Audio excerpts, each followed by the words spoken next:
Эфир Абхазского телевидения продолжает русская служба новостей. Здравствуйте. И в начале выпуска коротко о главных темах дня.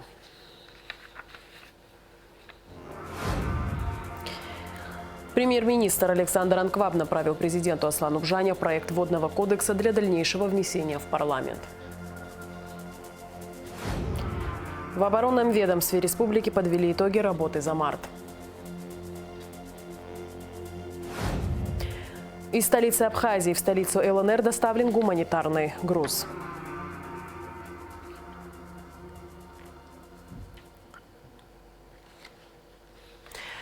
Премьер-министр Александр Анкваб направил президенту Аслану Бжане проект водного кодекса для дальнейшего внесения в парламент.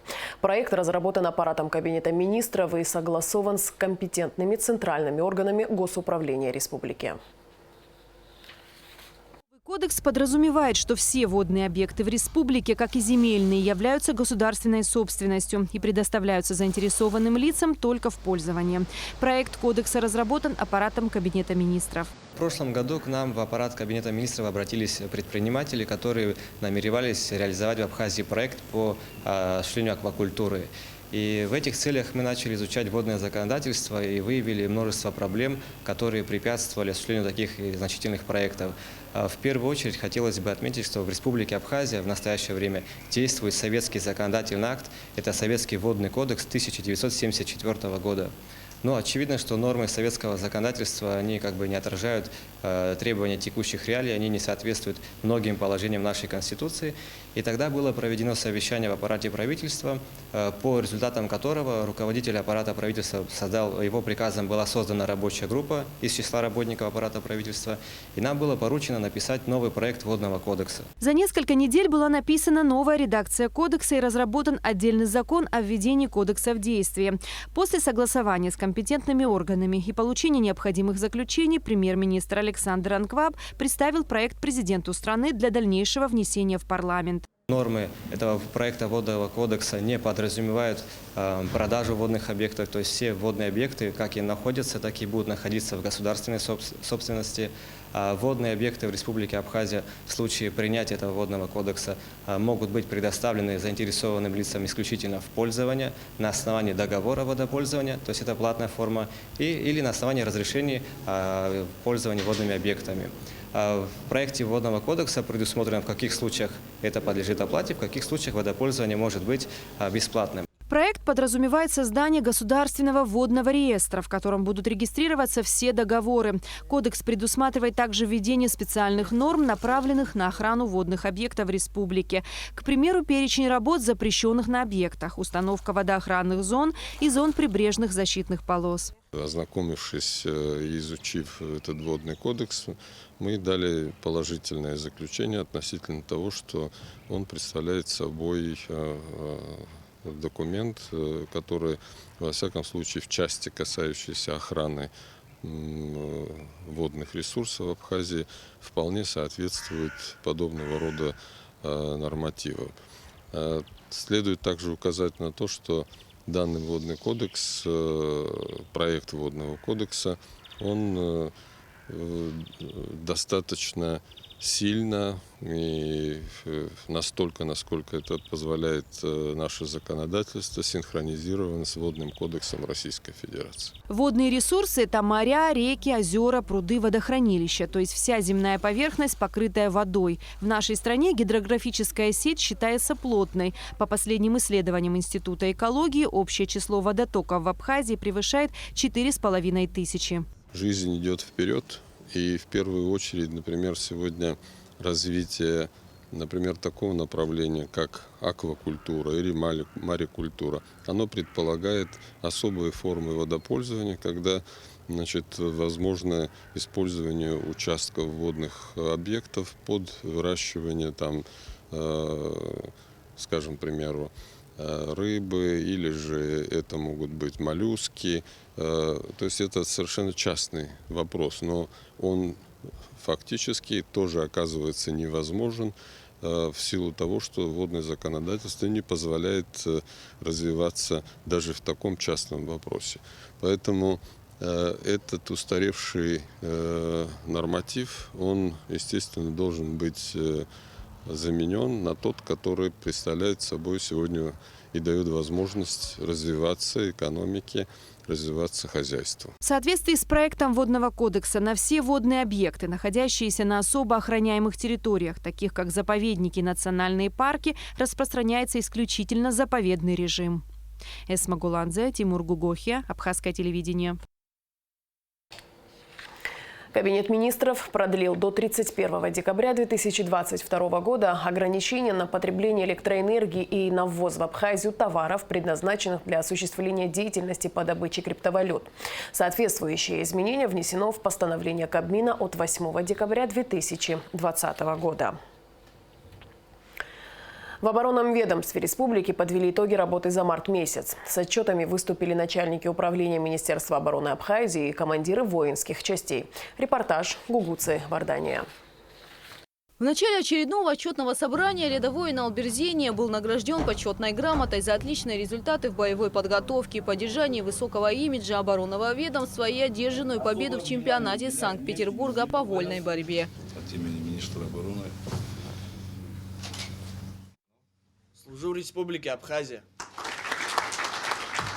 О проделанной в марте работе отчиталась военная комендатура. Согласно отчету, все запланированные мероприятия выполнены по графику. Затем отчитался начальник разведывательного управления. Он подчеркнул, что 14 марта Хельсинская комиссия США призвала президента Джо Байдена предоставить Украине и Грузии статус основных союзников НАТО, при том, что эти страны не являются членами Альянса. Данный статус предполагает поддержку стратегических рабочих отношений с вооруженными силами США и не предусматривает автоматических обязательств по взаимной обороне, однако направлен на военную и финансовую поддержку. 24 марта главы государств и правительств 30 стран, членов Альянса, провели в городе Брюссель экстренный саммит НАТО. На сегодняшний день Альянс разместил 40 тысяч военнослужащих на восточном фланге, а также значительные военно-воздушные и морские силы. Созданы 4 дополнительные многонациональные боевые группы в Болгарии, Венгрии, Румынии и Словакии. Все эти шаги будут подкреплены усиленными учениями. О проделанной работе в сфере боевой и морально-психологической подготовки рассказал полковник Давид Бжания. Он доложил, что все запланированные мероприятия проведены в полном объеме и по графику. Основными мероприятиями боевой подготовки считаю проведенные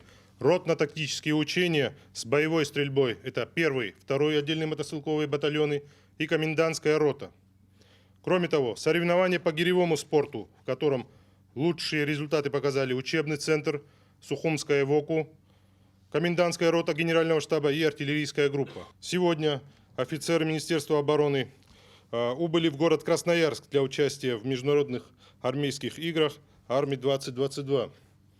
В данном направлении будут задействованы также курсанты Военного института физической культуры, город Санкт-Петербург, 7 курсантов наших. Далее о проделанной работе рассказал командир авиационной группы. В отчетном периоде с личным составом проводили занятия согласно приказов министра обороны и начальника генерального штаба, а также по плану подготовки за март месяц. Все запланированные мероприятия выполнены в полном объеме.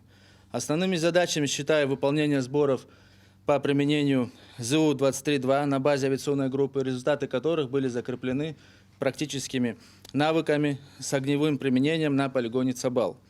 Нарушений правопорядка в авиационной группе не обнаружено, больных ковидом нет. Продолжается подготовка парадного расчета на базе авиационной группы. К задачам на следующий месяц готовы. Командиры артиллерийской группы, батальонов и комендантской роты также доложили, что в их подразделениях все выполнено в запланированные сроки и в полном объеме. В ВОКу тоже все по графику. О проделанной работе рассказал начальник учебного центра Минобороны Андрей Барцец. 24 марта по решению министра обороны и председателя Государственной службы охраны в учебный центр переведены военнослужащие в количестве 27 человек для дальнейшего прохождения военной службы. В течение 10 дней данные военнослужащие проходили общевойсковую подготовку в стенах учебного центра. Весь личный состав подготовлен, проведены стрельбы в населенном пункте Бахмаран. Военнослужащие получили практику в стрельбе из автомата. Сегодня личный состав распределен по воинским частям и подразделениям Министерства обороны. Задачи на следующий месяц – подготовить сокращение призывной комиссии и качественно принять новобранцев. Все запланированные мероприятия выполнены и военным комиссариатом республики. Согласно приказу главы оборонного ведомства Владимира Ануа, с 1 по 10 марта военные комиссариаты проводили командно-штабные мобилизационные учения. Гугу Савардания, Алексея Гухава, Абхазское телевидение. Доброволец из Абхазии, житель села Ктол Ахра Киркинадзе, погиб при взрыве снаряда в Донецке, сообщил глава села Ктол Вахтанг Кварацхелия. По словам Кварацхелия, двоюродный брат Ахры Имзар, который тоже находится в Донецке, получил контузию. Ахре Киркинадзе было 36 лет, отец 5 детей.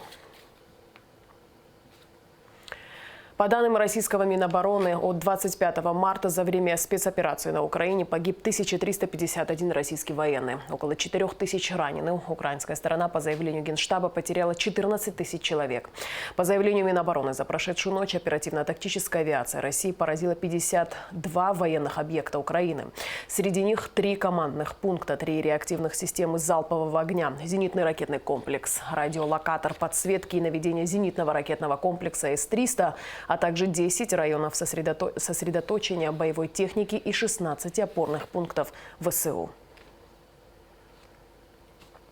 По поручению главы администрации Сухума Беслана Эшба из столицы Абхазии в столицу ЛНР доставлен гуманитарный груз. Пункт для разгрузки и формирования гумпомощи посетили глава администрации Луганска Манолис Пилавов и заместитель главы администрации Сухума Автандил Сурманидзе.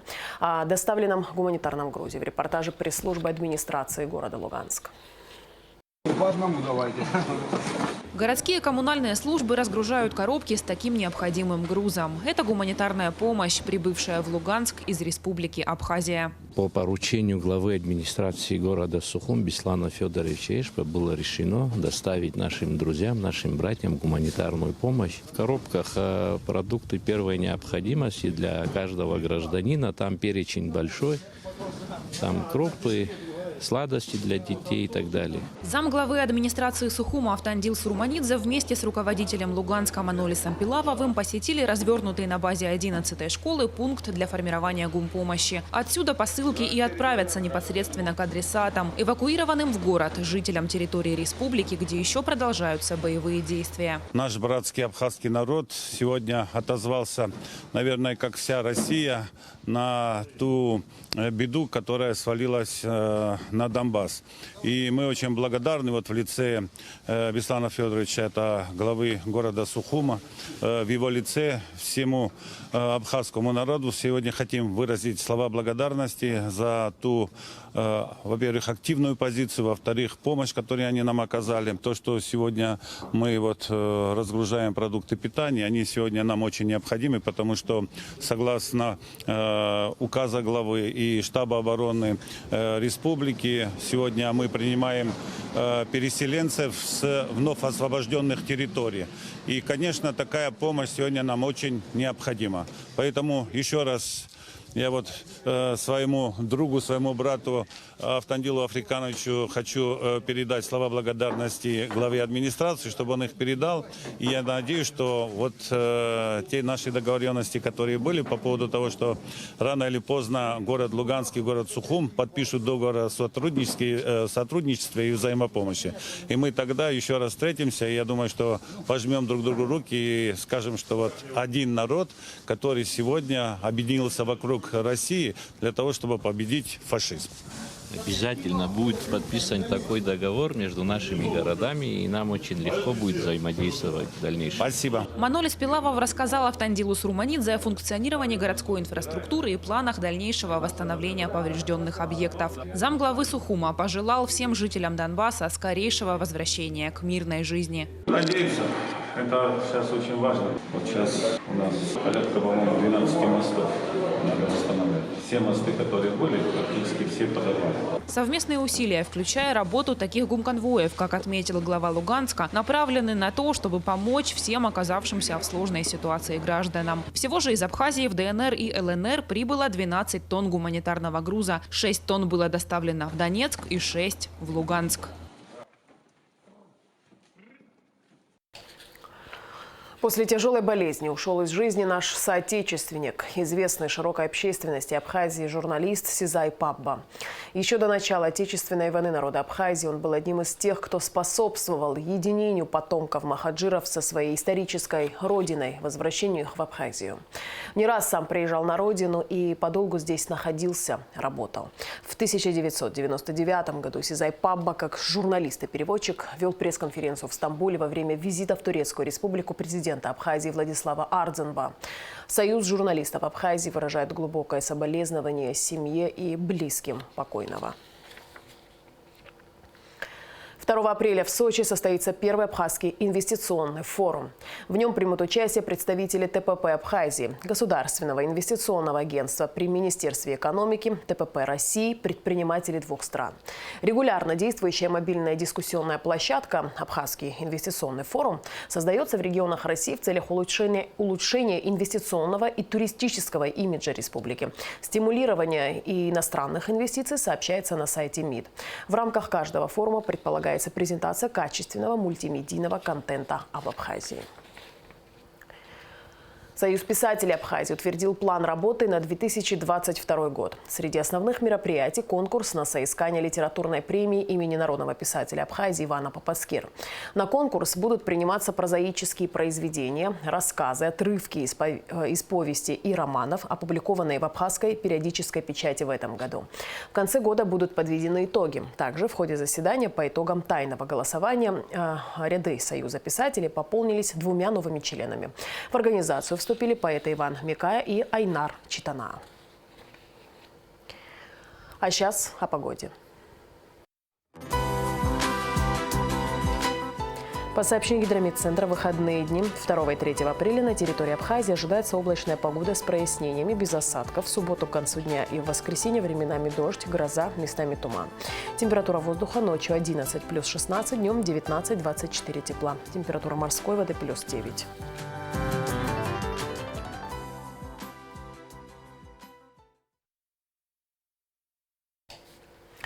На этом наш выпуск завершен. Всего доброго и до встречи в эфире.